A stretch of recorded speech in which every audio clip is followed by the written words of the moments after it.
থেকে এভাবে হচ্ছে আপনারা চিজটাকে দিয়ে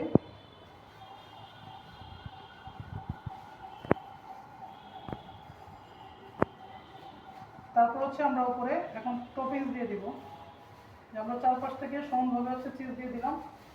চিজ দেওয়ার পরে আমরা এখন উপরে টপিং সাজাবো। টপিংয়ের জন্য আমাদের কী কী লাগতেছে, এখানে হচ্ছে আমরা অনিয়ন নিয়েছি, ক্যাপসিকাম, তারপর হচ্ছে মাশরুম, তারপরে এখানে হচ্ছে সসেজ, চিকেন সসেজ, তারপর হচ্ছে টমেটো, তারপর হচ্ছে রেড ক্যাপসিকামও দিতে পারেন, এখানে মিটবল আর অনিয়ন তো আছেই।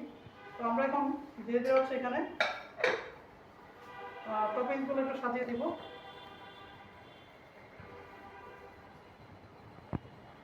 তো টপিং সাজানোর জন্য আমরা প্রথমেই অ্যাড করে দেবো সসেজটাকে আমরা এই যে একটা দুই বরাবর দুইটা দেওয়ার পরে আমরা